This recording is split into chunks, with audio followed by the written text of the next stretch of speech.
Thank you.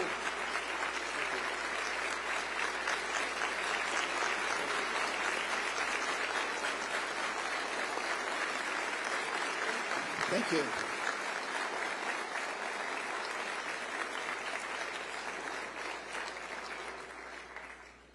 Thank you. Thank you very much. It's great to be here in the great state of Florida.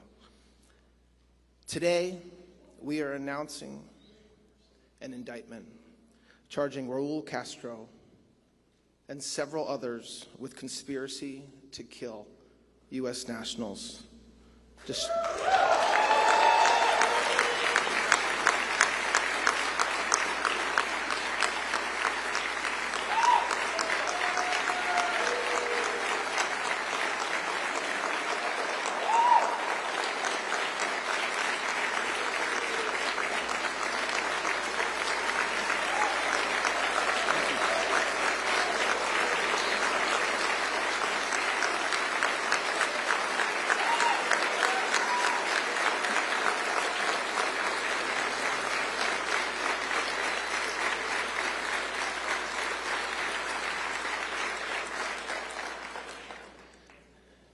Mr. Castro and the others are charged with additional crimes as well, including destruction of aircraft and 4 individual counts of murder. The indictment was returned by a grand jury sitting in this district in Miami on April 23rd, 2026, and was unsealed today. For nearly 30 years, the families of 4 murdered Americans have waited for justice. On February, this is a story all too familiar. On February 24th, 1996, 2 civilian aircraft operated by Brothers to the Rescue were shot down over international waters by military aircraft from Cuba. 4 men were killed: Carlos Costa, Armando Alejandro Jr., Mario de la Peña, and Pablo Morales. They were unarmed civilians and were flying humanitarian missions for the rescue and protection of people fleeing oppression across the Florida Straits. As alleged in the indictment, Raul Castro and 5 co-defendants participated in a conspiracy that ended with Cuban military aircraft firing missiles at those civilian planes and killing 4 Americans. Those are the allegations returned by a federal grand jury. My message today is clear. The United States and President Trump does not and will not forget its citizens.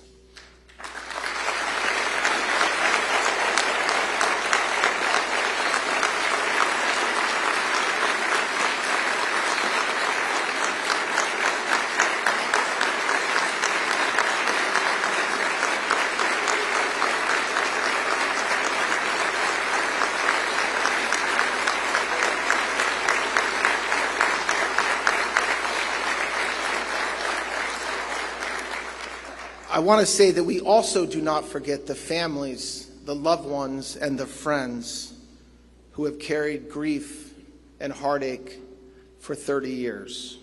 For the first time in nearly 70 years, senior leadership of the Cuban regime has been charged in this country, in the United States of America, for acts of violence resulting in the deaths of American citizens. Nations and their leaders cannot be permitted to target Americans, kill them, and not face accountability. President Trump is committed to restoring a very simple but important principle. If you kill Americans, we will pursue you, no matter who you are, no matter what title you hold, and in this case, no matter how much time has passed. I want to thank, and everybody in this room should thank, the FBI, the prosecutors, and the agents who worked on this matter. It includes the intelligence community and our federal and state law enforcement partners. They did the work here, so thank you.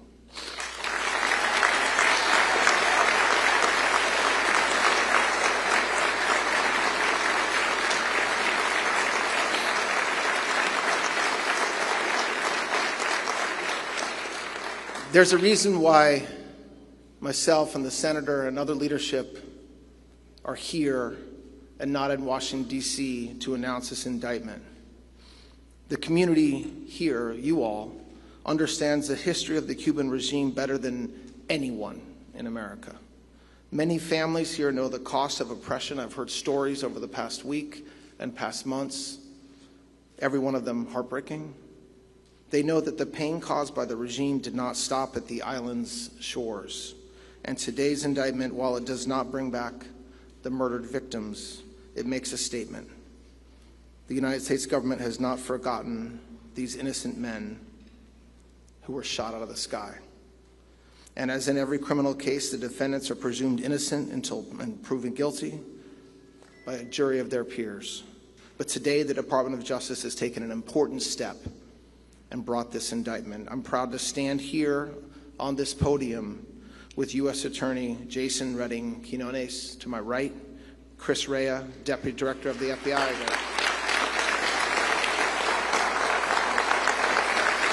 You're gonna get to clap. You're gonna get to clap for Jason in 20 seconds. Chris Rea, Deputy Director of the FBI, and James Utheimer, the Attorney General of this great state.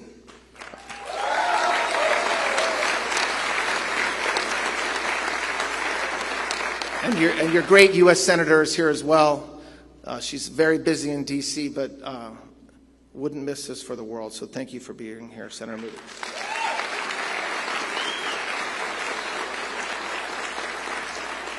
So I want to thank Jason for his leadership down here in Florida. He's doing a great job beyond today, and I'd also ask him to replace me at the podium to say a few words. So thank you.